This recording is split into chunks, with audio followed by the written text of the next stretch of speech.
Prazer mais uma vez estar com vocês nessa tarde especial. Podem tomar assento. Nós estamos transformando então este tempo numa sala de aula do Seminário Avançado de Doutrinas Bíblicas, que começamos ontem falando sobre as doutrinas cardinais da fé cristã.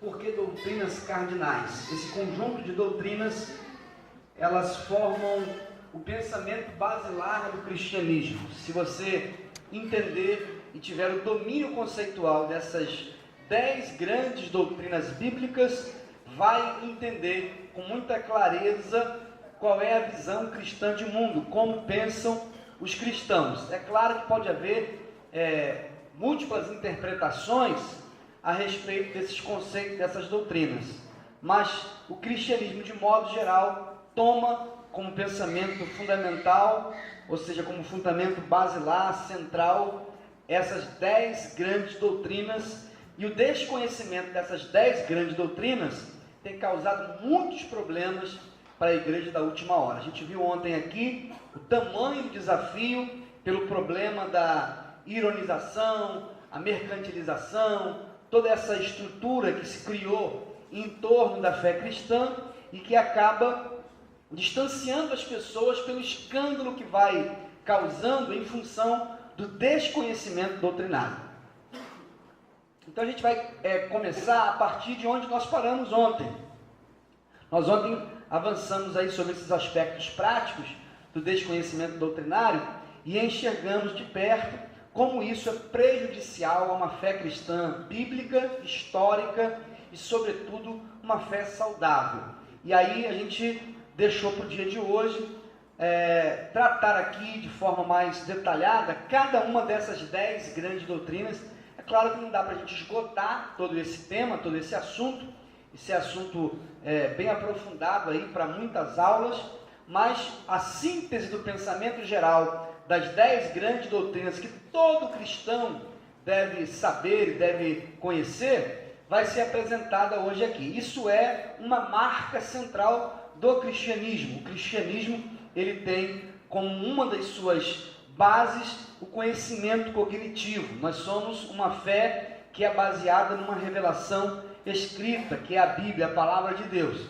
E o próprio Evangelho e as epístolas revelam isso, que o cristão precisa aprender da razão da sua fé. Então, quando alguém te questionar, quando alguém te pressionar, quando alguém tentar te prejudicar, você saberá a razão e o propósito de tudo isso à luz da doutrina bíblica das Escrituras. O apóstolo João disse que todo cristão pronto, maduro, ele está apto a dar a razão da sua fé. E aí a gente vai, nessas 10 grandes doutrinas, entender isso um pouquinho mais. Hoje vai ser um pouco mais de domínio conceitual, não vai ser tão prático quanto ontem, mas mesmo assim eu ainda fiz questão de separar aqui alguns vídeos, algumas imagens que vão revelar para nós a importância de se conhecer essa grande verdade que são as doutrinas. Tem que aumentar o som aí. Voltar às suas origens. Porque nós... Vou dar uma pausa aqui para recomeçar. Esse vídeo é o pastor Hernandes Dias Lopes, que é um pastor muito conhecido no Brasil, porque tem um programa de televisão, e ele, numa entrevista, explica a importância de a igreja, ou pelo menos as igrejas históricas, se voltarem na palavra contra esse movimento enorme que está acontecendo na igreja evangélica brasileira, que está causando muitas deformações. E aí ele fala da importância de a gente conciliar conhecimento com reflexão, doutrina e prática, credo e conduta, porque a vida cristã é uma vida de equilíbrio. A gente não pode estar nem no extremo e nem no outro. A gente precisa estar no centro. O cristão tem uma visão equilibrada a respeito das coisas e do mundo. Então, vamos ouvir o que ele vai falar. As igrejas chamadas protestantes no Brasil precisam voltar às suas origens. Porque nós preservamos a ortodoxia e perdemos o fervor. Não tem coisa melhor, Cláudio, do que ter uma teologia bíblica reformada e ter essa teologia banhada e regada com óleo, com a unção, com fervor, com entusiasmo, com a vibração, com a paixão, com a vida plena do Espírito Santo de Deus. O que nós precisamos, aqui que Mark Lloyd Jones colocou, é não separar o que Deus uniu, ortodoxia e piedade, teologia e vida, credo e conduta. É manter essa verdade regada com o óleo do Espírito. Essa junção, Cláudio, da teologia reformada com a unção, com o fervor pentecostal, isso é uma coisa fenomenal. Fenomenal. E a gente espera que as novas gerações estejam muito imbuídas desse desejo, desse sentimento de ter essa visão cristã equilibrada.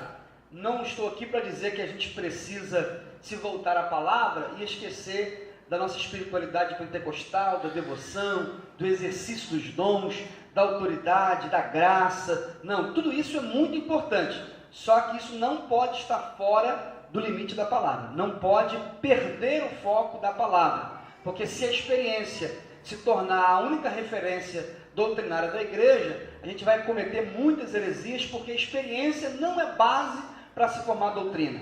Na verdade, a base é a palavra, e a palavra de Deus é que vai legitimar as doutrinas. Então a gente falou um pouco antes disso também, e sinalizou aqui quais são as 10 grandes doutrinas: a teologia, a cristologia, a pneumatologia, que é a doutrina do Espírito Santo, a bibliologia, que é a doutrina da própria palavra, a eclesiologia, que é a doutrina da igreja, a soteriologia, a antropologia, a amartiologia, e também as duas últimas, que são angelologia e escatologia, doutrina dos acontecimentos finais. Vamos analisar cada uma delas, e se vocês quiserem depois aprofundar, eu indico algumas literaturas, como por exemplo, o livro de Mike Perman, Conhecendo as Doutrinas da Bíblia. É um livro muito interessante, porque tem uma abordagem muito sintetizada, mas com muito argumento bíblico, com muita referência bíblica, para quem quer fortalecer a sua leitura sobre cada uma dessas 10 grandes doutrinas. Também existem outros livros de teologia sistemática, como a teologia de Millard Erickson. Não é brasileiro ele, mas é um dos poucos teólogos que consegue fazer esse contraponto entre os extremos e o equilíbrio. Então ele sempre apresenta as teses, as antíteses, e coloca uma síntese com base nas interpretações dessas doutrinas. O que pensam os pentecostais? O que pensam os tradicionais? Qual é a visão cristã de equilíbrio? E ele vai e apresenta um argumento.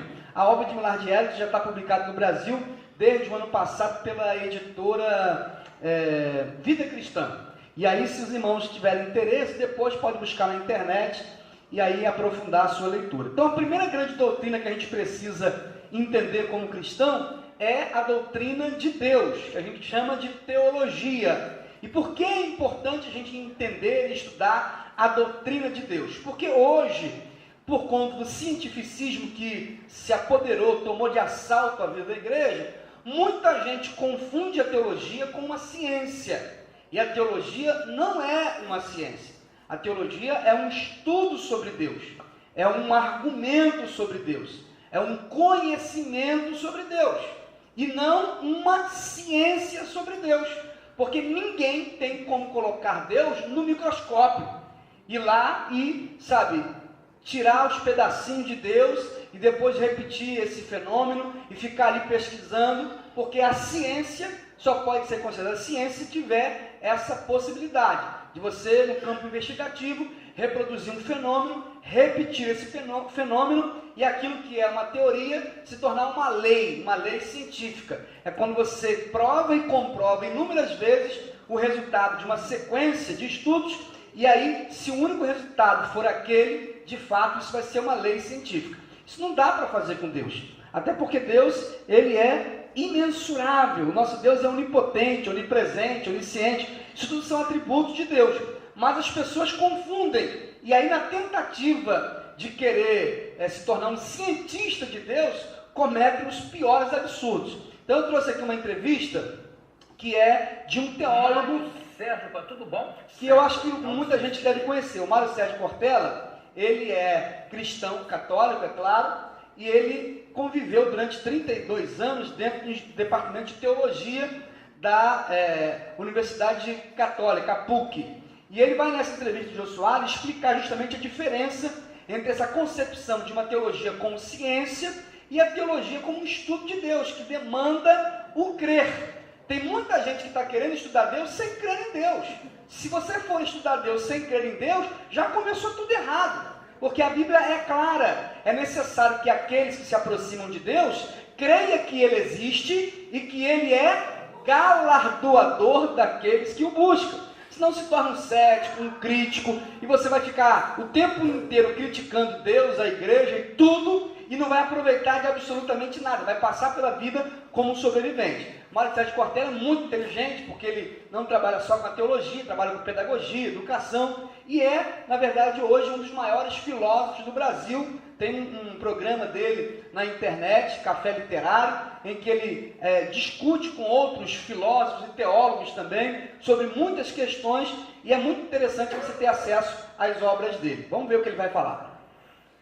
Aliás, como disse o Woody Allen lá em Cannes, você lembra? A morte, sou contra. Tá certo. Mas, e também tem outra ótima dele que ele disse, Vou aumentar aqui mesmo. disse assim, eu me separei porque a minha mulher era muito infantil. Sempre que eu estava na banheira, ela entrava e afundava todos os meus barquinhos. O livro chama-se O que a Vida Me Ensinou, editora Saraiva, Mário Sérgio Cortella. Você é filósofo, mestre, doutor em educação, professor titular do Departamento de Educação da PUC. PUC, 34 anos dando aula lá. Logo diria que você é um filósofo católico.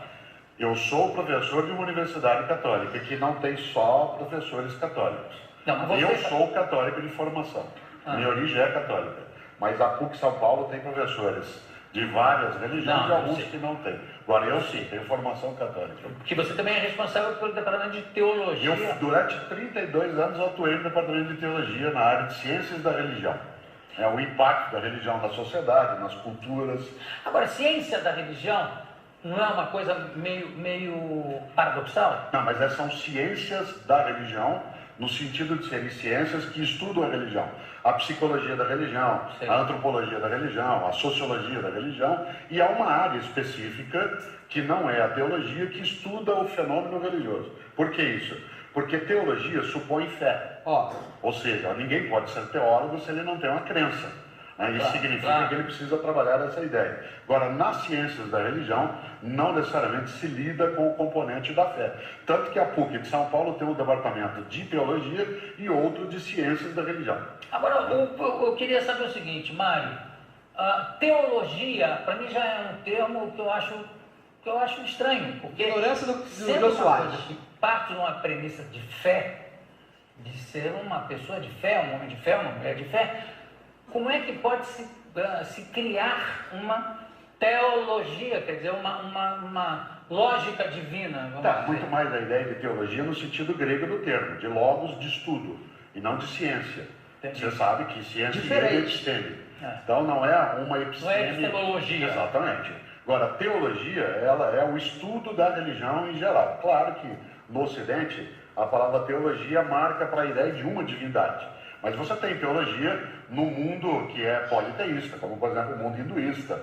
O budismo tem a sua teologia. O cristianismo nasce sem uma teologia. Ele é uma religião de prática de Jesus e seus discípulos. E depois Paulo, que dá nome ao estado e à cidade que estamos, vai construir uma concepção teórica sobre aquela religião. Não se confunda religião com religiosidade. Por exemplo, tem gente que tem religiosidade, mas não tem religião. Quando você chama alguém de um homem religioso, não necessariamente ele pratica uma religião específica. Por isso é possível, sim, teologia como um estudo de Deus, sem necessariamente se falar em ciência. Tanto que a teologia não chama a si mesma de ciência. A teologia, de maneira geral, chama a si mesma de saber, de conhecimento, porque ciência, Deus é improvável, não é que ele é impossível. Ele é improvável, no sentido que você não pode provar, fazer um experimento, pedir para que ele ilumine. Ele repetir aquele... Exatamente. Inclusive a gente brinca, às vezes, na minha área, em ciência da religião, que quando você está falando com Deus, você está na área de teologia. Quando você acha que ele responde diretamente, é psiquiatria. Porque o número de vezes que ele apareceu para falar direto saiu um pouco assim do esquema, não é uma coisa tão banal. Vamos até aqui só. Ele está explicando então para o Jô a diferença entre a concepção científica e a concepção cristã. A nossa teologia é uma teologia cristã, ela pressupõe fé. E aí a igreja tem que ter cuidado, porque ouvindo hoje os cientificistas que querem fazer teologia, como disse o pastor Claudio de Andrade ontem, não para a igreja, mas a partir da igreja, ou seja, alguém que está fora da igreja, querendo fazer teologia e apenas se aproveitar da igreja, causa muito prejuízo, porque a pessoa não tem coerência, ela não acredita. Então eu costumo dizer que muitas vezes teologia se escreve até a lápis, porque dependendo de quem está dizendo aquilo sobre Deus, você tem que ter muita cautela, muita precaução, porque aquilo pode ser até um veneno. E se a sua teologia não te aproxima de Deus, se ela te distancia de Deus, você tem que rever essa teologia. O que adianta eu estudar teologia para ficar mais longe de Deus? Eu conheço gente que foi estudar teologia e virou agnóstico. Gente que foi estudar teologia e virou ateu. Como é que pode? Simplesmente caminhou na direção errada e abraçou uma teologia cientificista, personalista, exclusivista, que não corresponde à revelação da fé, que não corresponde àquilo que Deus se revela, ou aquilo que Ele permite se revelar na sua palavra. Então hoje virou moda fazer uma teologia cada vez mais científica, dizendo que o que a gente faz aqui é dogmatismo, isso não é teologia. Não, é teologia sim. A nossa teologia só não é uma teologia acadêmica, científica, intelectual, que quer fazer tudo com base no método científico, porque se a gente for seguir isso, aí a gente acha que é dominador de Deus, controlador de Deus, superior a Deus, e não há ninguém que possa fazer isso com Deus, porque o nosso Deus é soberano, indiscutível. O nosso Deus é todo-poderoso. Então entenda a importância de estudar teologia sob essa perspectiva. E aí o que a gente estuda então na teologia cristã? A existência de Deus, a existência de Deus na criação, na natureza humana. A própria natureza humana tem características muito peculiares à natureza divina. É aquilo que nós chamamos de imago Dei, a imagem de Deus. A história geral traz dados importantes sobre a ação de Deus. Então eu não preciso provar Deus. E a teologia cristã não quer provar Deus para ninguém. É como se eu tivesse dizendo assim, bom, eu quero provar a existência do sol. Eu não preciso provar a existência do sol, porque o sol nasce todos os dias e a gente vê. A gente sabe que o sol existe, embora não tenha ido até o sol, embora não tenha tocado lá no sol, embora não saiba exatamente como é o núcleo do sol, mas eu sei que o sol existe. Mas hoje as pessoas querem simplesmente devagar e nos distanciar de uma experiência com Deus. Então, todos esses aspectos de Deus são revelados na sua própria palavra, e através da palavra você vai se aprofundar e aumentar a sua comunhão com Deus, inclusive estudando a natureza de Deus, sobre as teorias erradas. Muita gente tem concepções erradas a respeito de Deus. Por isso você tem a doutrina do ateísmo, que é um movimento filosófico, onde o indivíduo tem que ter mais fé do que nós.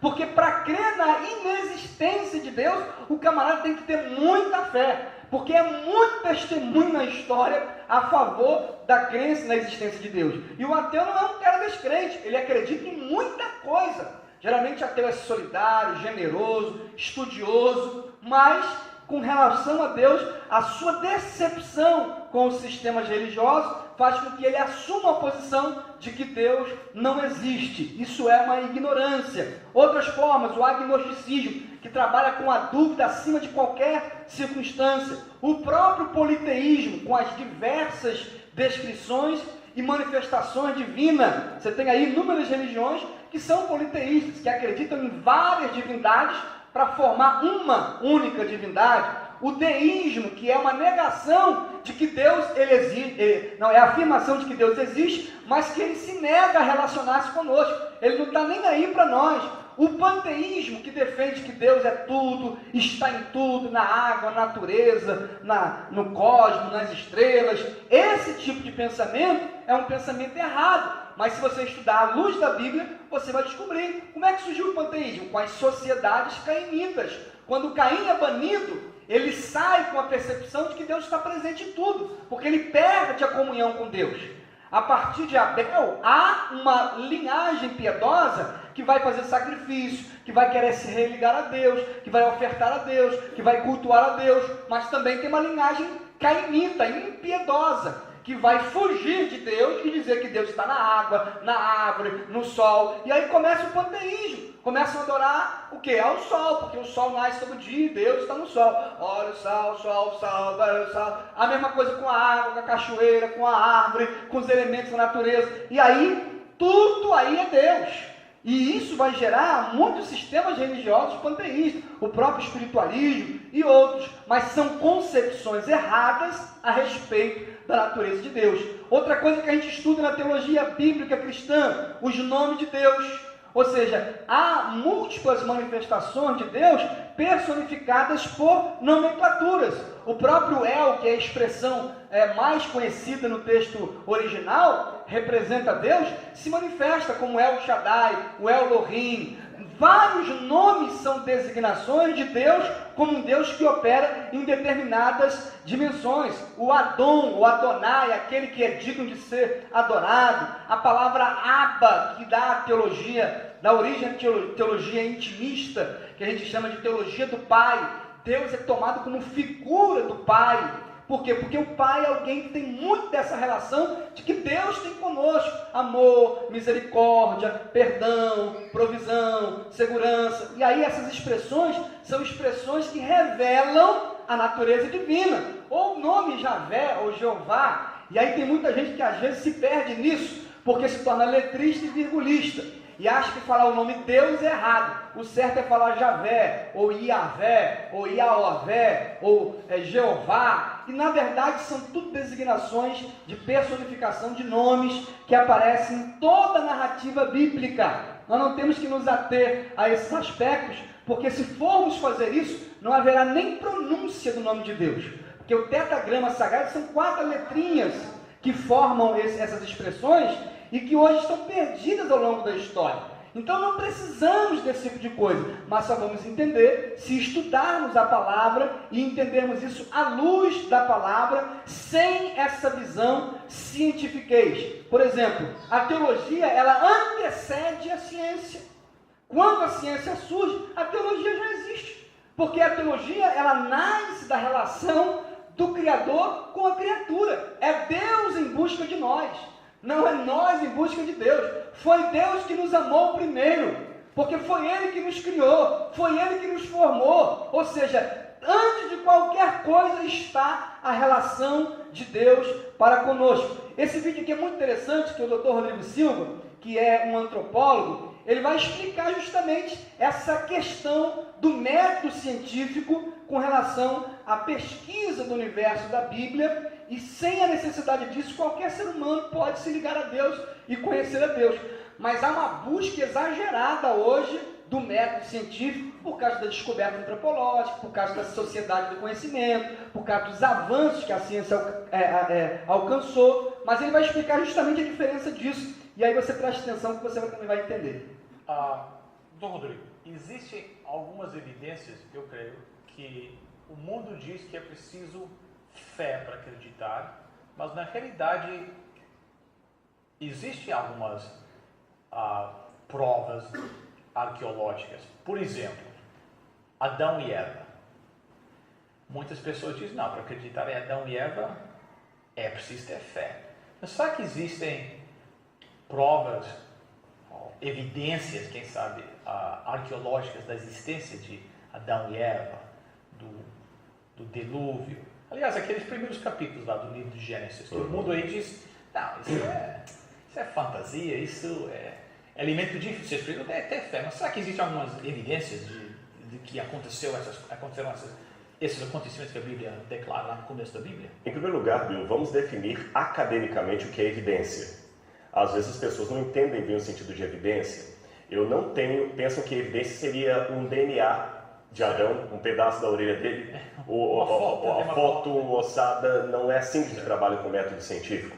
Evidências são elementos que aparecem num determinado campo e que me permitem construir hipóteses de trabalho em cima daquilo. Então, por exemplo, uma hipótese lógica. Uma hipótese lógica. Se eu chego numa casa, eu encontro ali uma bola, o vidro da casa quebrada, eu tenho ali algumas evidências. A partir do momento que eu descrevo essas evidências de modo acadêmico, eu tenho um fato científico. A bola estava, não pode ser subjetiva a descrição. Não posso falar que a sala era grande e espaçosa. Ela tinha tantos metros por tantos metros. Não posso falar que ela estava suja. Ela tinha elementos aqui e ali, não pode ser subjetivo. Aí eu tenho um fato científico. Em cima da evidência eu construo um fato científico. Depois que eu descrevi o fato científico, eu posso começar a ter interpretações.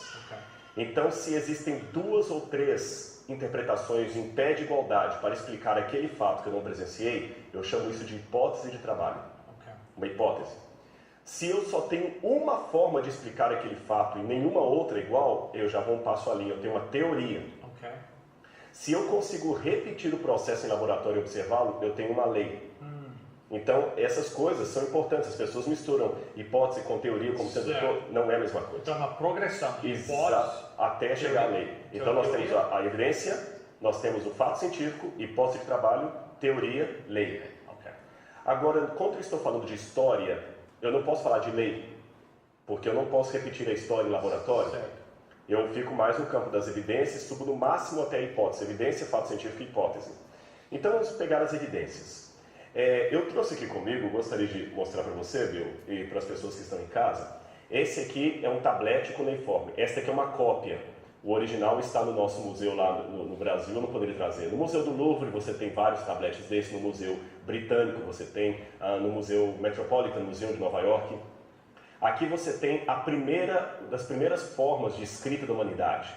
Quando a humanidade começou a produzir os seus primeiros documentos em escrita cuneiforme, a primeira civilização surgiu, e qualquer acadêmico de história vai reconhecer isso, a primeira civilização do mundo surgiu na Mesopotâmia, onde hoje seria o Iraque, o conturbado Iraque. Ali foram as primeiras civilizações. E a primeira cidade que surgiu como civilização foi justamente a cidade de Eridu. Agora vamos raciocinar de uma maneira quase de detetive. Se a história de Adão e Eva for verdadeira, porque eu já tenho um testemunho dela escrito aqui na Bíblia. Falta verificar se esse testemunho procede ou não. Se essa história for verdadeira, Adão e Eva estariam no topo genealógico de todas as nações do mundo. Concorda comigo? Lógico. Eu estou trabalhando com 50% de chance de Moisés ter escrito uma mentira ou ter escrito uma verdade. Se for verdade, aqueles primeiros povos que surgiram ali eram descendentes de Adão e Eva. Lógico. E cronologicamente falando, também estariam próximos a Adão e Eva pela cronologia bíblica. Se for verdade o que a Bíblia falou, nos primeiros documentos da humanidade, eles deveriam fazer referência a Adão e Eva, ancestral comum, concorda? Um outro detalhe, se o evento histórico é grande demais e traumático demais, ele vai deixar marcas na geração seguinte. Lógico. Isso é óbvio, não é? Os primeiros judeus que sobreviveram ao holocausto nazista da Segunda Guerra Mundial, todas as gerações falavam do nazismo até hoje. Quantos anos já se passaram desde a Segunda Guerra? E você ainda tem o filme A Lista de Schindler sendo exibido, você tem outros livros sobre os judeus até hoje têm um trauma do nazismo, eles contam e recontam a história. Então, da mesma maneira, se aqueles elementos de Gênesis 1 a 11 ocorreram, um dilúvio catastrófico, a expulsão do casal do paraíso, do Éden, eram coisas que deveriam estar na memória do povo. Terceira regra, antes de nós avaliarmos as evidências. À medida que a história vai passando, ela vai se mitologizando. Algumas pessoas vão acrescentando dados, tirando outros, modificando. No Brasil nós temos uma brincadeira, que eu não sei se aqui no Canadá tem, a gente chama de telefone sem fio. Vai falando em um vídeo. Vai falando e chega distorcido. Porém, apesar de chegar distorcido, alguns elementos da história original permanecem. Então minha pergunta é, quais foram as primeiras histórias que as primeiras civilizações do mundo contaram? Elas remetem a Adão e Eva, e é incrível. Apesar do telefone sem fio ter ocorrido, todas essas histórias contam algumas coisas fantásticas. Por exemplo, eu disse que a primeira cidade foi a cidade de Eridu.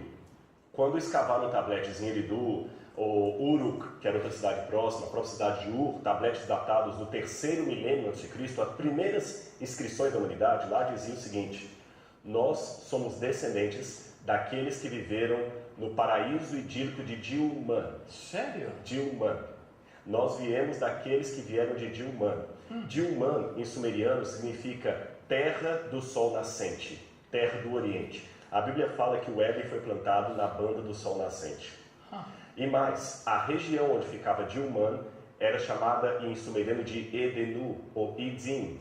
Idim, ou Edenu, mesmo para quem não sabe sumeriano, é muito próximo foneticamente da palavra hebraica Éden. E o primeiro homem que habitou, e eles construíram a cidade depois dele, a cidade de Eridu, que eles falavam que eram descendentes desses. Esse primeiro homem que habitou ali chamava-se de Adapa. Adapa. Noutros tabletes chamado de Admuzi. Noutros chamado de Adama, que é muito parecido com o hebraico Adam. A ideia que eu tenho é que, assim como o nome João, em português, pode virar John em inglês, Jean em francês, Johann em alemão, Yohanan em hebraico, mas você vê que pelo som é parecido, o nome Adão também estava nessas outras culturas. E mais, Adapa também foi tentado a comer uma comida permitida apenas aos deuses. Sério? Isso tudo aparece ali.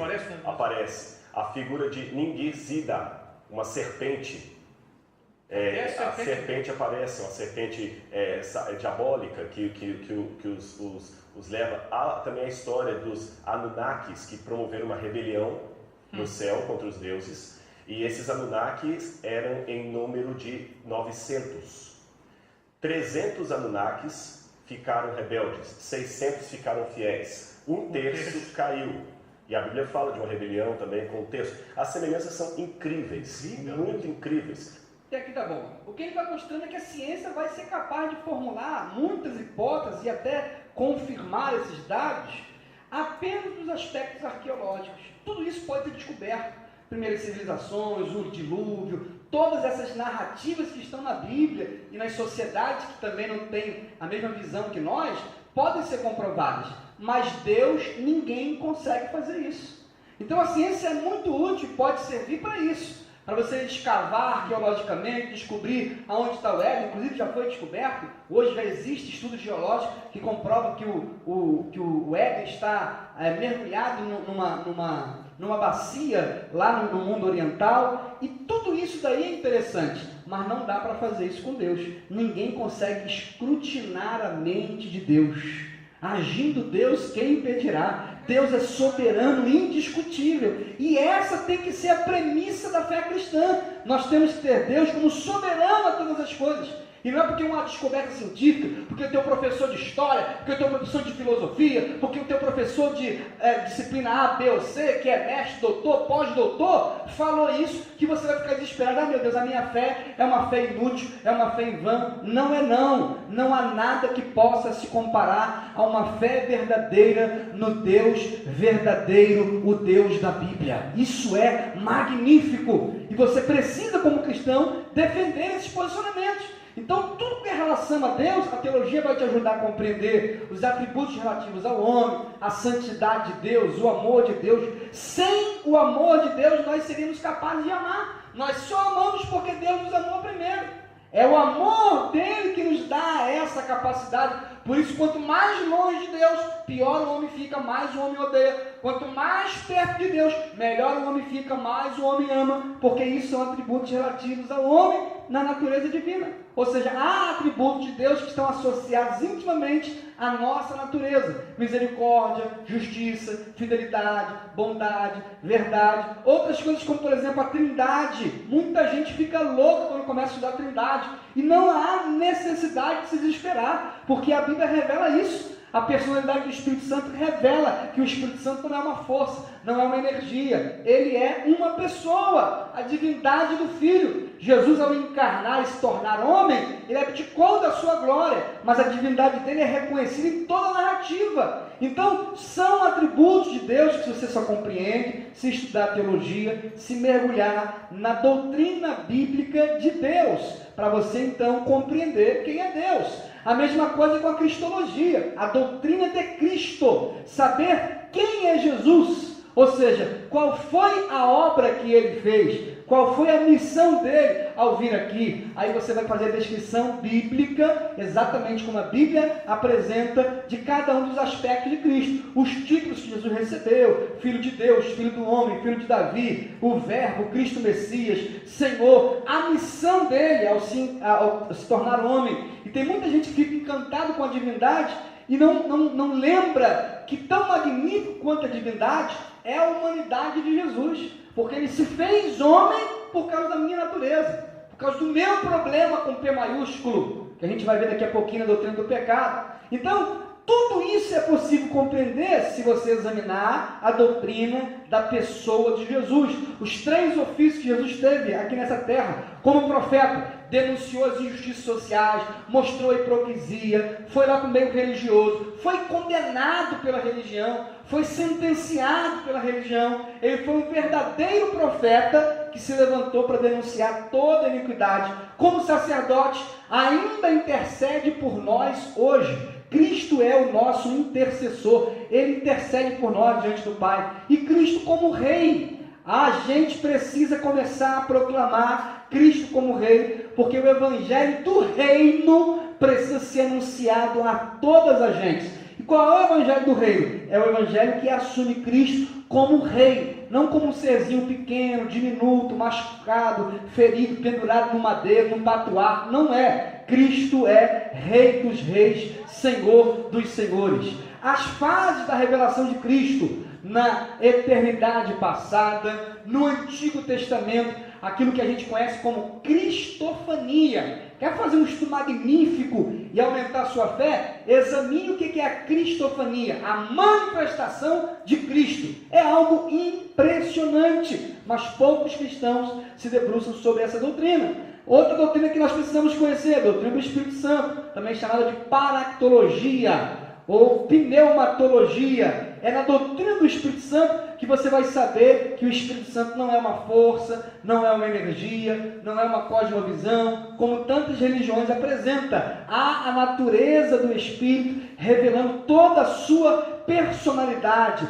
Os nomes que aparecem na Bíblia em relação ao Espírito Santo: Espírito da graça, da promessa, da verdade, da vida, de adoção, de Cristo, de Deus. O próprio Espírito Santo, a expressão aparece sempre com a letra E e com a letra S em maiúsculo. O Consolador, esta palavra aparece também muitas vezes como sendo uma ação do Espírito, e a gente não entende, às vezes passa pela leitura bíblica sem perceber, opa, aqui tem algo do Espírito Santo, mas você não conhecendo esses nomes, esses títulos, você acaba renunciando à leitura bíblica. Uma outra forma é conhecer os símbolos do Espírito que estão na Bíblia, mas você olha, lê, não conhece e não vê ali uma pneumatologia, como por exemplo a água, que é símbolo do Espírito, o azeite, que é símbolo do Espírito, o fogo, que é símbolo do Espírito, a pomba. Por exemplo, você vai ler a história de Noé, fala que foi solta uma pomba, e tem gente que olha que é só uma pomba, e não percebe que ali há uma tipologia bíblica que está se referindo a uma pneumatologia, a uma paractologia. É a presença do Espírito Santo sendo liberada sobre o mundo, profetizando um novo tempo. E é o que está acontecendo hoje, quando o Espírito Santo é derramado sobre toda a carne.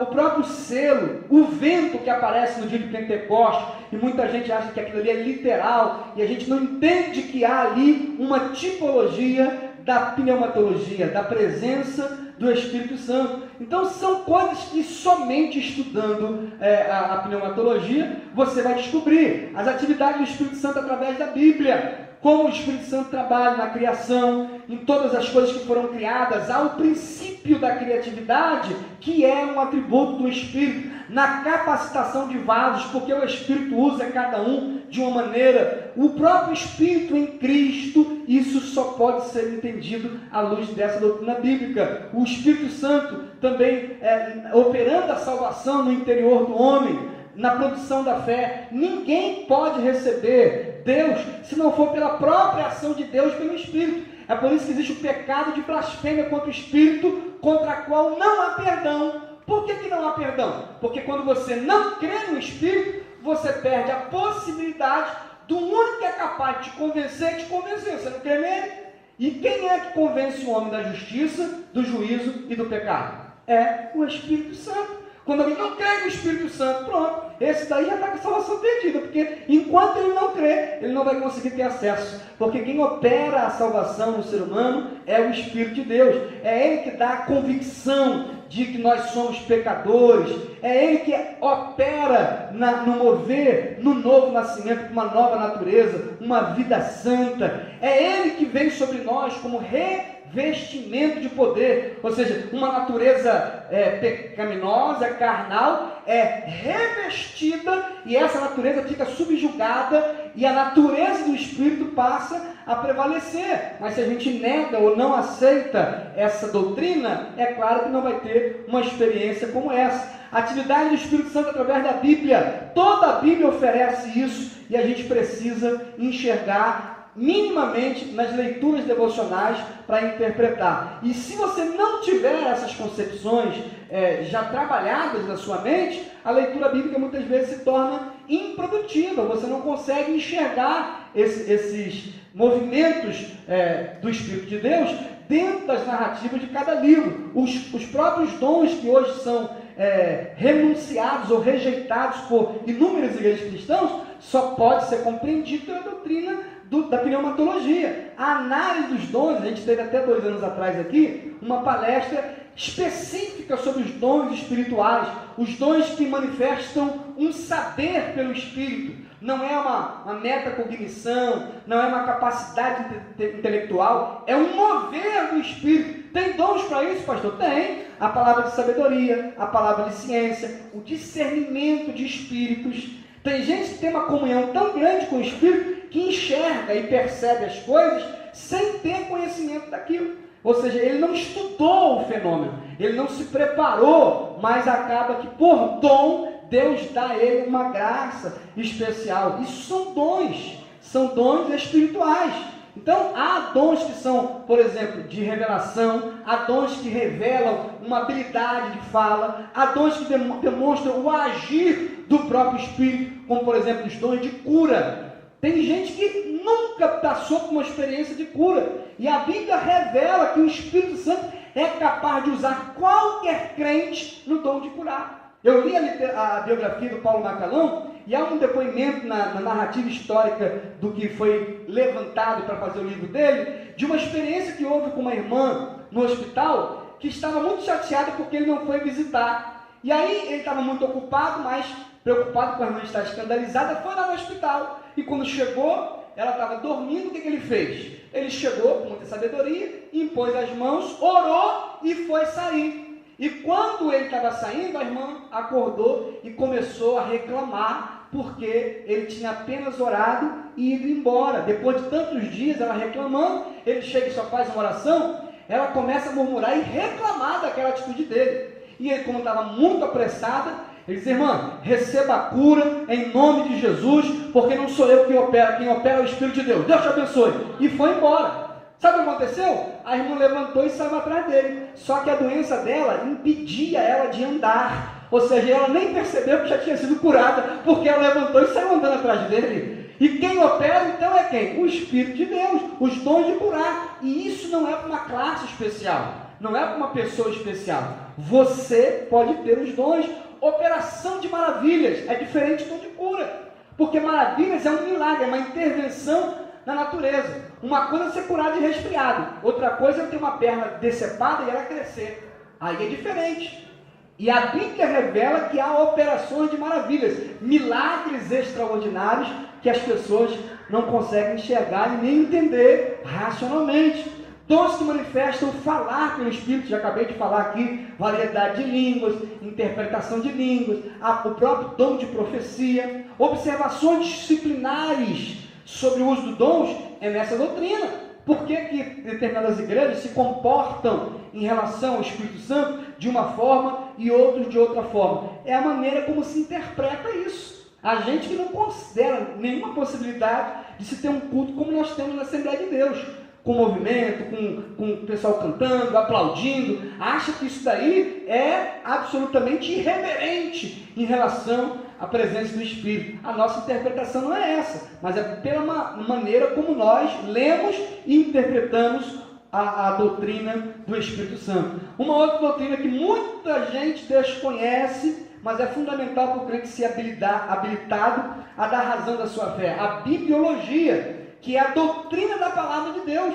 Ou seja, as fontes que continham a verdade antes da Bíblia eram a natureza e a consciência moral. Todo mundo só tinha acesso ao conhecimento de Deus pela própria natureza. Salmo 19, 1, verso 2, que diz: os céus proclamam a glória de Deus e o firmamento anuncia a obra das suas mãos. Era a natureza revelando Deus.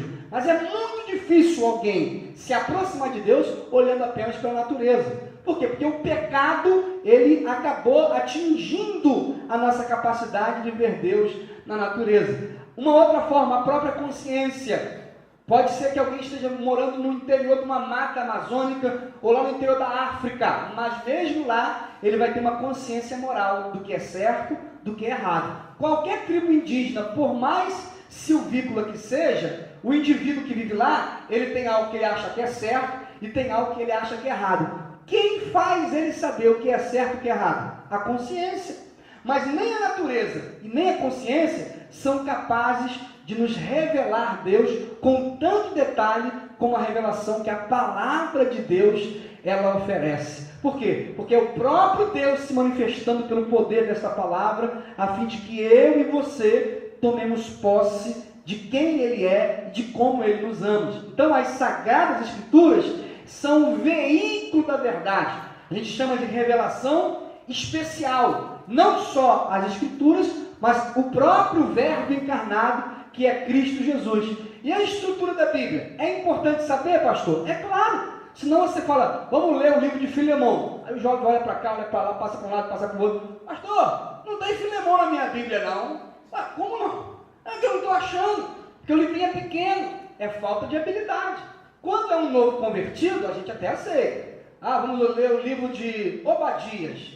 Pastor, não tem Obadias na minha Bíblia? Tem, mano, tem. Mas o irmão fica, não, já passei para lá e para cá. Por quê? E hoje, é claro, que tem até muita facilidade com marca-página, beira digital, mas a estrutura da Bíblia é importante você saber. O que é um livro biográfico, o que é um livro histórico, o que é uma epístola, o que são as cartas gerais, os livros proféticos, o Antigo Testamento, o Pentateuco, Penta é 5 euco escrito, os 5 primeiros escritos. São os 5 primeiros livros que formam a tradição do judaísmo e que nós herdamos no cristianismo. Gênesis, Êxodo, Levítico, Número, Deuteronômio. Depois você tem os livros históricos. Josué, Juízes, Ruth, 1 e 2 Samuel, 1 e 2 Reis, 1 e 2 Crônica, Jeremias e Esther. Toda a história do povo de Israel está ali, desde o tribalismo até a monarquia dividida. Esses livros históricos contam a história do povo de Deus. E os poetas? Jó, Salmo, Provérbio, Eclesiastes, cantares,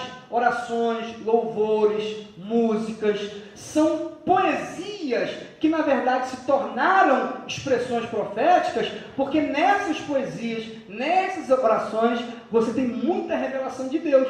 A gente chama de livros poéticos. E os profetas? Você tem os profetas maiores, tá? Isaías, Jeremias. O Jeremias tem um acréscimo que é Lamentações. O livro de Jeremias é uma coisa magnífica de você entender. Nos dias de hoje, por exemplo, de tanto lamento, se você ler o livro de Jeremias, você vai saber. Então, os profetas maiores são aqueles que tiveram um tempo de duração muito grande. Então, Isaías, Jeremias, Ezequiel, são profetas que tiveram muito tempo a profetizar. Mas tem os profetas menores, tiveram um tempo menor. Daniel, Oséias, Joel, Amós, Obadias, Jonas, Miqueias, Naum, Abacuque, Sofonias, Ageu, Zacarias e Malaquias. Então, essas estruturas, quando você conhece, fica fácil. Se você entender os evangelhos, você sabe que os 3 primeiros são sinóticos, uma visão geral. Mateus, Marcos e Lucas. E o quarto, pastor? É o evangelho de João, o evangelho universal. E o livro histórico do Novo Testamento? É Atos dos Apóstolos. Nos Atos você tem a ação do Espírito na vida dos apóstolos. E as cartas? Tem as Paulinas, porque Paulo é o maior geógrafo da Bíblia, o maior escritor. Escreveu Romanos, 1 e 2 Coríntios, Gálatas, Efésios, Filipenses, Colossenses, 1 e 2 Tessalonicenses, 1 e 2 Timóteo, Tito, Filemão. Ele escreveu todas as epístolas, mas tem a epístola de Hebreus, que é uma carta geral, que foi escrita mais para o povo judeu. Além da epístola dos Hebreus, você vai ter essas epístolas gerais, que foram escritas para os crentes dispersos. Você vai ter 1 e 2 Pedro, 1 e 2 e 3 João, e o Judas, que a gente olha e acha até que é o Judas que se matou, e não é, é o Judas apóstolo, está na Bíblia. E o livro profético? Apocalipse e São João, 66 livros. E quando você sabe disso, não tem professor de história, não tem sociólogo, não tem filósofo, porque quando ele começar a falar, epa, você está interpretando errado, isso é um livro profético, isso aí não é um livro poético.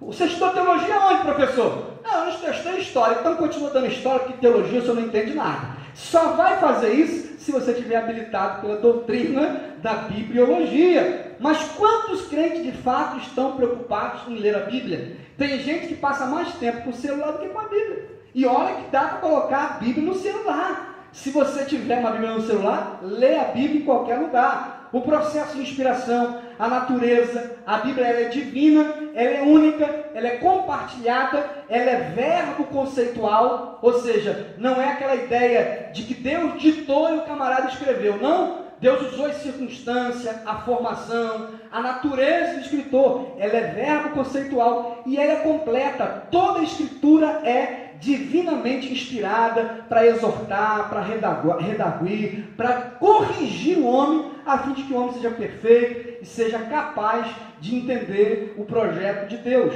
Uma outra doutrina que você precisa conhecer é a antropologia teológica, doutrina do homem, porque existem ideias erradas sobre a criação do homem. Por exemplo, o evolucionismo, as teorias ufológicas.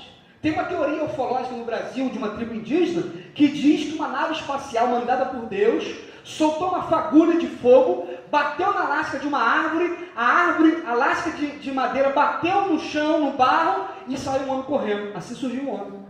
Eles acreditam nisso. Você vai lá na tribo indígena e os camaradas acreditam que o homem surgiu dessa maneira. São teorias ufológicas, teorias erradas. E se a gente não disser para eles que há um Deus que criou o homem com todo carinho, com todo amor? Eles nunca vão saber. Mas o criacionismo está na antropologia teológica. A essência do homem, a natureza da triunidade humana, espírito, alma e corpo. O corpo com os seus sentidos vitais, audição, paladar, tato, olfato. Todos esses sentidos vitais foram construídos pela mão de Deus. A tua alma também tem sentidos vitais, tem volição, tem percepção, tem impressão. Todos esses aspectos estão relacionados à alma. E o espírito também, razão, fé, são aspectos do espírito humano. Então, tudo isso a gente estuda dentro da antropologia teológica para você entender o homem a partir da criação de Deus.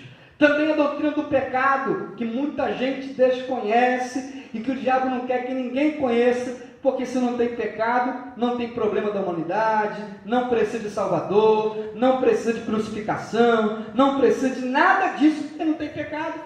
Então muita gente acha que o pecado é uma invenção humana. Não, o pecado é um problema cósmico. Ele atingiu a humanidade inteira, e não apenas o homem. Tudo que está ligado ao homem, a natureza, os ecossistemas, os ambientes. O apóstolo Paulo diz que até a natureza está gemendo, esperando com grande expectativa o dia da redenção, porque o pecado é um problema cósmico, universal. Então, na doutrina do pecado, você vai entender a origem do pecado, que não nasce em Deus. Quem diz isso está completamente equivocado. Nasce da vontade própria de um ser criado por Deus, que chamava-se Lúcifer. O processo do pecado no ser humano, ele vai se avolumando, se agigantando, e pode chegar até a última consequência, que é a morte. A gente acha que a morte é a primeira consequência. Não, não é não. Tem gente que vai viver a vida inteira sem entender, e quando chegar a essa última consequência, ele só vai entender quando for tarde demais. Mas o pecado atingiu as relações sociais, a dimensão social. O pecado atingiu a alma. O homem nunca sentiu medo no Éden. Nunca tinha medo de nada. O medo que apavora, que te congela, que te aprisiona, é uma consequência do processo do pecado no ser humano. Não apenas na dimensão das emoções, da alma, a dimensão ecológica foi atingida. A partir do pecado, a terra passou a produzir espinhos e cardos. Antes não havia. Essa mutação genética na natureza é fruto do pecado. Então, o processo do pecado atinge o ser humano em todos os aspectos. Nas suas relações pessoais, nas suas relações sociais, nas suas relações consigo mesmo, na sua relação com o meio ambiente, na sua relação com Deus, que é o campo espiritual, é o primeiro estágio do processo do pecado. Então, tentação, consciência, culpa, castigo sobre a serpente, que é uma representação como figura simbólica de Satanás, castigo sobre a mulher, sobre o homem, a própria distinção de gênero afetada a partir do pecado, só vai ser entendida se você estudar a doutrina da amartiologia, que não pode ser desprezada, é uma doutrina bíblica. Doutrina da salvação. Tem gente que passa a vida inteira e não tem certeza da salvação. Conheço várias igrejas. Quem tem certeza da sua salvação aqui? Fica todo mundo ali, ó. Ai meu Deus, o que vai ser de mim, Jesus? Será que eu sou salvo? Será que eu não sou? Essa falta de consciência é pela falta de doutrina. Porque salvação não é sentimento. Salvação é certeza. Tem dia que eu estou triste. Tem dia que eu não estou sentindo nada. Parece que o céu está de bronze. Mas de uma coisa eu sei. Como disse Paulo. Como disse Jó. Eu sei que o meu Redentor, ele vive. Então o seu céu pode estar de bronze, tua alma pode estar deprimida, a circunstância pode estar apertada, mas se você sabe quem é o teu Redentor, pode se levantar o inferno, vai se levantar para cair, porque a tua certeza é inabalável. Essa foi a certeza do salmista, quando ele disse, olha, os que confiam no Senhor, são como os montes de Sião, que não se abalam, mas permanece firme para sempre. Como é que a gente pode ter, dúvida de uma salvação que Deus nos deu? É uma grande salvação. O escritor aos Hebreus diz, como escaparemos nós, se não atentarmos para uma pequena salvação? Amém?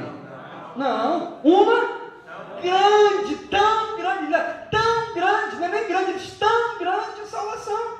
Então, a salvação é tão grande por quê? Porque ela acontece nesse processo de passado, presente, futuro. No passado foi a justificação. Na cruz do Calvário, eu estava ainda muito distante, porque 2000 anos atrás eu nem sonhava em nascer, nem meu pai, nem meu avô, nem meu bisavô, nem meu trisavô, nem meu tetravô, nem meu pentavô. Mas Deus sabia que eu ia nascer. Por isso Paulo diz, olha, ele morreu por nós, quando nós ainda éramos pecadores. Lá nós fomos justificados. No passado fomos justificados. E no presente? No presente nós somos santificados. Como eu tenho certeza da salvação? Quando eu não tenho prazer no pecado, eu não tenho prazer no adultério, eu não tenho prazer na prostituição, eu não tenho prazer na mentira, eu não tenho prazer na corrupção desse mundo. Por quê? Porque eu quero santificar a minha alma, eu quero santificar o meu corpo, eu quero santificar o meu espírito, para poder dizer, bendize a minha alma ao Senhor, e tudo que há em mim, bendiga o seu santo nome. Isso é santificação. Você tem prazer de jejuar? Você tem prazer de consagrar? Você tem prazer de santificar? Você é salvo, a sua alma está sedenta, e a santificação é a certeza de que Deus está sobre a sua vida, de que a obra de Cristo está sobre você. E no futuro, pastor? No futuro acontecerá a glorificação, porque Paulo diz, aquilo que é corruptível será revestido de incorruptibilidade, porque assim como ele é, nós o veremos. Verei o seu rosto, verei a Jesus como ele é. Eu vou ver a Jesus, porque hoje eu vejo como enigma em espelho, mas naquele grande dia, esse corpo, ainda que esteja morto, porque se estiver na sepultura, a glória de Cristo virá e vai glorificar os restos mortais do meu corpo, e os que morreram em Cristo ressuscitarão em terceiro, amém? Ressuscitarão em primeiro. O que significa isso? Ninguém vai na nossa frente. Primeiro os que morreram, depois nós que ficarmos vivos, seremos juntamente com eles arrebatados. Então, teorias erradas sobre a santificação. Asceticismo. Eu vou lá para o alto do monte, eu vou ficar lá e eu não vou pecar mais. Mentira! Monge continua pecador, freira continua pecadora, padre continua pecador, pastor continua pecador, porque a santificação não é um asceticismo. Não adianta. Já viu o pessoal que fica na rodoviária de Campo Grande? E acende fumacinha. Tá sentindo? Tô sentindo. Tô sentindo. Tá sentindo nada. Continua todo cheio de pecado. continua pecador. O legalismo também não é santificação. E aí fala, bota aquele negócio amarrado aqui no pescoço, né? Bota três meias, 2 calças, se veste com chapéu, eita mistério. Até uma linguagem evangeliquez para dizer, eu estou cheio de santidade. Conversa fiada, Deus sabe o que está no interior. Jesus disse, olha, raça de víboras, sepulcros caiados, parece que está bonitinho por fora, mas por dentro está podre, porque Deus viu o que vai no teu coração. Ele viu o que estava no teu coração quando tu saiu para esse congresso hoje à tarde. Ele viu o que estava no teu coração quando você entrou pelas portas desse templo. Não é o legalismo, é a certeza de que no teu interior rios de água viva fluirão. Não é nirvana, não é alcançar o ápice, não é chegar no nível, não. É onde você está. Adolescente pode santificar, jovem pode santificar, obreiro pode santificar, idoso pode santificar, porque não tem nirvana, cada um na sua realidade, mas pode viver a experiência da santificação. São teorias absolutamente erradas. Condições para a santificação, nessa doutrina você vai saber: arrependimento, fé e conversão. Não tem outro caminho, não. Se eu pagar, pode pagar 1 milhão, 1 bilhão, 1 trilhão, não resolve, porque tem que nascer de novo, tem que se arrepender, e isso acontece pela fé, e aí você se converte da direção do inferno para a direção do céu. Então, isso dá aquilo que os teólogos chamam aí de grande discussão entre arminianos e calvinistas. A salvação é determinada ou prevista? O crente perde ou não a salvação? Qual é o papel da vontade do homem frente à graça de Deus? Há 2 interpretações, uma calvinista e outra arminiana. Os calvinistas dizem que os assembleianos são tudo arminianos. Eu sou de Jesus, irmão, eu creio na salvação completa, passada, presente e futuro. Mas e a predestinação? É simples, a predestinação existe. Que isso, pastor? Então o senhor é calvinista? Não. A predestinação que existe é de caminhos. Se eu sair daqui e entrar na estação ali de Benjamin do Monte, e eu pegar um trem para lá, qual é o meu destino? Santa Cruz. E se eu for para cá? Central do Brasil. Se eu for para lá, eu estou predestinado a ir para Santa Cruz. Se eu for para cá, eu estou predestinado a ir para Central. Se eu estou na direção do inferno, no caminho do inferno, eu estou predestinado a ir para... E se eu estou indo para o céu, se eu estou caminhando para cima, eu estou predestinado a chegar na Nova Jerusalém.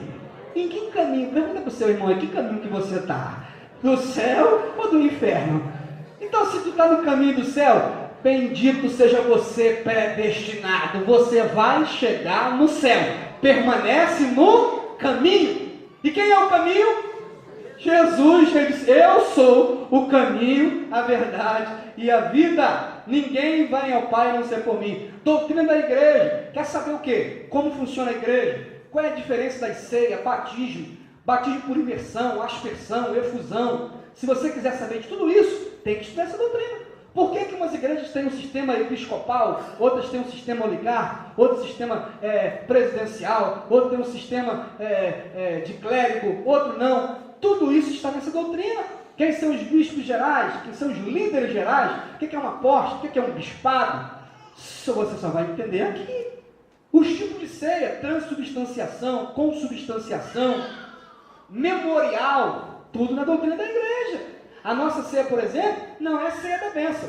Participe da ceia e você terá uma vitória. Tem igreja que faz isso. Chama-se interpretação da ceia da bênção. Dê sua oferta de R$500 e participe do cálice que você vai ser curado. O cara paga e vai continuar doente, só que ele está sendo enganado, né? Que não vai ter nada disso. Porque a ceia não é isso. Mas tem gente que interpreta assim. Você vai estudar isso na eclesiologia. A ceia é um memorial porque eu trago à memória aquilo que me dá esperança. E o que me dá esperança? Cristo morreu, mas não permaneceu morto. Ele ressuscitou ao 3º dia. E quando eu levanto aquele pedaço de pão, eu digo, Satanás, o cavalo não foi em vão. O sacrifício de Jesus não foi em vão. Ele morreu, mas ressuscitou, e eu vou comungar com ele lá na glória. E tu participa e recebe a graça de Deus. Isso sim é ter uma comunhão com Cristo. E você vai estudar tudo isso na doutrina da eclesiologia. É a doutrina que nos ensina os detalhes sobre a visão da igreja, porquê da igreja, os símbolos da igreja, o reino de Deus, o corpo de Cristo, a noiva de Cristo, a morada de Deus, lavoura de Deus, edifício de Deus, a natureza da membresia, por que um chama cristão, outro de crente, outro discípulo, eleito, escolhido, fiel, santo, porque um fala paz do Senhor, outro fala graça e paz, outro fala shalom, outro fala Adonai, isso não importa, importa que nós somos o povo de Deus, importa que nós somos uma nação santa, um sacerdócio real. Então, irmãos, precisamos estudar. Eu vou ter que correr um pouquinho aqui por causa do horário. Mas eu creio que se você estudar cada uma dessas doutrinas, você vai entender isso à luz da Bíblia. Angelologia, gente que não lê a doutrina, e outro dia a irmã falou comigo numa igreja do arcanjo Quemuel. Eu falei, quem? Quemuel, pastor? Quemuel? E onde que está isso, irmã? Está em algum lugar, né? Não, algum lugar na Bíblia? Eu acho que está na Bíblia, mas aonde? Aonde eu não sei, pastor. Não, mas não tem na Bíblia. Tem sim, pastor. Eu vi outro dia no jornal O Dia. Não tem uma coluninha lá chamada Mactube? Eu falei, irmã, Mactube é misticismo, é coisa de Paulo Coelho, irmão. Não tem arcanjo Quemuel na Bíblia. E tem crente aí crendo em anjo barbeiro. Já viu o anjo barbeiro? Vem medir o cabelo da irmã. Tem um anjo que vem medir não sei o quê. É um negócio de uma angeolatria que nada tem a ver com a doutrina da angelologia. E ainda fala errado, angeologia. Angeologia é médico que cuida de angina. Angelologia é que fala de anjo. Angelos. A palavra angelos, que vem do original, é anjos. Não é angeologia. Então, a gente precisa ter muito cuidado, porque tem muita gente por aí ensinando em verdade. E não são só os anjos bons. Os anjos bons você vai ter lá a revelação dos mensageiros, dos arcanjos, do serafim, do querubim, que eles são espíritos, são criaturas, são imortais, são magníficos de poder, são glorificados, são numerosos, são mansos, são obedientes, reverentes, sábios, santos, são nossos co-servos. São os anjos, mas tem os anjos maus. Sabia que tem anjo mau? Tem gente que não sabe. Anjo mau, pastor, é a demonologia. Esse vídeo aqui, por exemplo, viralizou na internet. O que é isso aqui? Um demônio. Tem gente que não acredita no demônio. Crente, que é isso, pastor? Crente, conheço. Eu tive professor no meu seminário, fala, não, esse negócio não existe, isso é uma coisa da psiquiatria. É um problema mental que acontece no indivíduo. Eu falei, meu? O senhor nunca viu? Não, eu até vi, mas eu sei que aquilo é doença. É epilepsia. Agora vê se essa aqui é epilepsia. Esse camarada aqui tomou um tiro na boca. E ele não morreu por causa do demônio que está no lombo dele. Aí o cara vai querer expulsar sem conhecer. Olha o que vai acontecer. Pai nosso que está no céu, santificado seja o vosso nome. Venha a nós o vosso reino. Seja feita a vossa vontade. Sem poder nenhum. Assim na terra como no céu. E com nós cada dia da noite. Perdoa as nossas ofensas, assim nós perdoamos os nossos pecadores. Não nos deixeis cair em tentação, mas livrai do mal. Amém. Você não é poderoso. Você não é poderoso. Jesus, Deus está aqui. Deus é maior do que tudo. Você não é poderoso. Deus é maior. Jesus Cristo está aqui. Eu conheço a Bíblia melhor do que você. Vou te falar que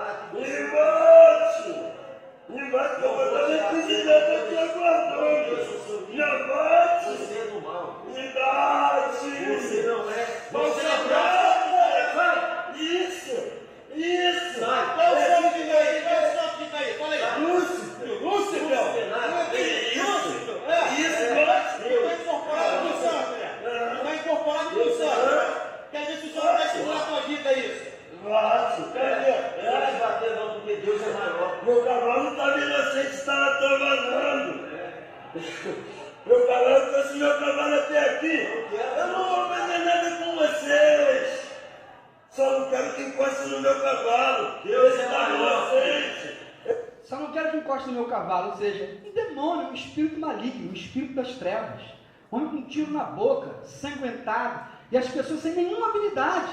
Foi necessário que um obreiro chegasse lá para repreender esse demônio. Depois tem um outro vídeo dele já liberto, e ainda tratado pelos médicos, e a gente vê como isso está acontecendo diante dos nossos olhos e alguém diz que não existe.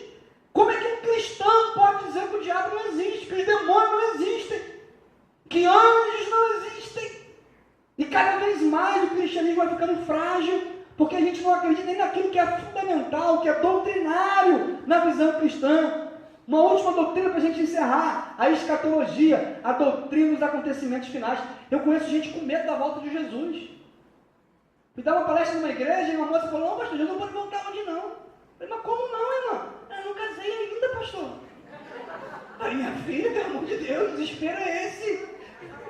Casa não tão logo, não, mas eu não estou em condições, tem que esperar um pouquinho. Eu falei: Jesus não vai esperar, não, que quando ele vier, ele vai vir com poder e grande glória. Mas tem gente com medo, tem gente que Jesus não vem porque eu não casei, tem gente batendo na madeira. Outro dia botaram um vídeo na internet aí, um negócio absurdo por causa da guerra, Terceira Guerra Mundial, e eu coloquei só uma postagem lá. Jesus disse: olha, vocês vão ouvir falar de guerra, de rumores de guerra, mas não tenham medo, porque a escatologia não tem que colocar medo em ninguém. Paulo, quando ensina sobre escatologia, ele disse assim no seu final do seu ensino: agora, console, irmãos, uns aos outros com estas palavras. Por quê? Porque a volta de Jesus não vai nos pegar de surpresa. Quando ele vier, na primeira eu vou. Se você vai, meu irmão, então dá glória a Deus. Aleluia. Então Jesus ensinou isso logo no começo do seu ministério. Ele ensinou claramente para os seus discípulos. Veja. No Monte das Oliveiras achava-se Jesus assentado. Quando se aproximaram dele os discípulos em particular, e lhe pediram: dize-nos quando sucederão estas coisas, e que sinal haverá da tua vinda e da consumação do século. E ele lhes respondeu: vede que ninguém vos engane. Ninguém. Porque virão muitos em meu nome, dizendo: eu sou o Cristo, e enganarão a muitos. Eu sou a luz do mundo, a verdade e a vida. Eu sou o caminho. Ninguém veio no Pai senão por mim. Voltei, como havia prometido, para no cumprimento das Escrituras julgar a humanidade. Eu sou o libertador. Voltei a este mundo para libertar meu povo do jugo dos falsos religiosos, dos grilhões da idolatria, da fantasia e da mentira. E certamente ouvireis falar de guerras e rumores de guerras.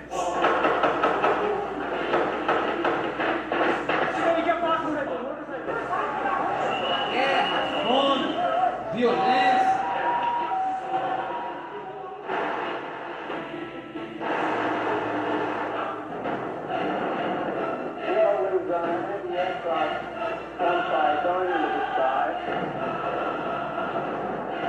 O mundo está desesperado, mas nós estamos em Cristo. Não vos assusteis. Não vos porque é assusteis. necessário assim acontecer. Não tenham medo. Mas ainda não é o fim. Porquanto se levantará nação contra nação. Mas ainda não é o fim. Reino contra reino. Por que Jesus disse que não é o fim? Porque o fim vai ser quando ele voltar com poder e grande glória. Mas quando ele voltar, ele não vai te pegar de surpresa. Por quê? Porque para você ele já veio, ele já mora no seu coração. Você já tem Jesus na sua vida. Não tenha medo da guerra, não tenha medo da gripe, não tenha medo da H1N1, não tenha medo da febre amarela, não tenha medo da peste, não tenha medo da mortandade, porque 1000 pode cair de um lado, 10 do outro, mas você não vai ser atingido. Cristo reina na sua vida. Então dê glória a Deus, porque está na última hora.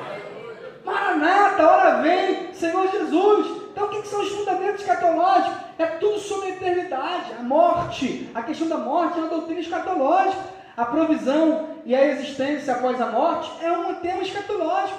Há muitas doutrinas erradas sobre isso, sobre a teoria do sono, o destino dos ímpios, o castigo intermediário, o destino do justo. Tudo isso você só vai compreender se estudar escatologia bíblica.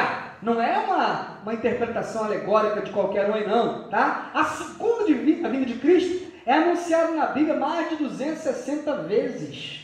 Por quê? Porque é um tema central. O noivo precisa buscar a noiva. O Messias tem que reinar sobre Israel. O soberano virá impor sua vontade sobre as nações da terra. O Todo-Poderoso ferirá outra vez a cabeça da serpente. O abençoador das nações virá desfazer as maldições sobre a terra. O Alfa virá demonstrar que ele também é o Ômega.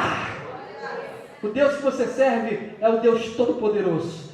Eu gostaria que você ficasse de pé para adorar esse Deus por essa palavra, por essa doutrina, que você entendesse a visão de Deus para o seu tempo, porque conhecer a doutrina bíblica é a melhor forma da gente garantir qualidade de vida, porque você não serve a um Deus pequeno, você não serve a um Deus minúsculo, você serve a um Deus que é todo poderoso, em cima do céu, abaixo do céu, em cima da terra, abaixo da terra, seja onde for, não há nenhum Deus como o teu Deus, nem os anjos, nem os arcanjos, nem os homens, nem os príncipes. O teu Deus é soberano, digno de toda honra e de toda glória. Então declare isso do fundo do seu coração e diga, declare da sua alma, declare do fundo do seu espírito. Oh, aleluia! Eu quero ver cada vez mais.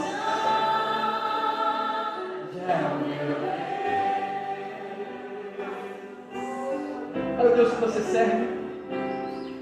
Com esplendor de um rei, em majestade e luz,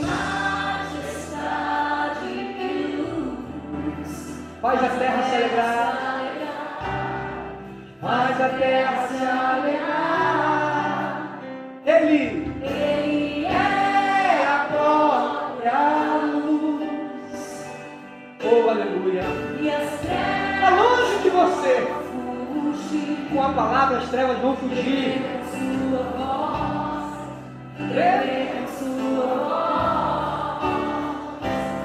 Diga. É o meu Deus. Declare. Cantarei quão grande é o meu Deus, e todos vão ver quão grande. Aleluia! Grande, majestoso, poderoso. Oh, glória a Deus! Por gerações Ele é. O tempo está em tuas mãos. Oh, na mão fire. O começo e o fim. Oh, quem sente a presença dele, adore. Oh, aleluia. Se formam em um. É a doutrina da Trindade. Filho, Espírito e Pai. Cordeiro e Leão. Oh, glória.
Sinta a presença dele aqui essa tarde. Oh, glória a Deus.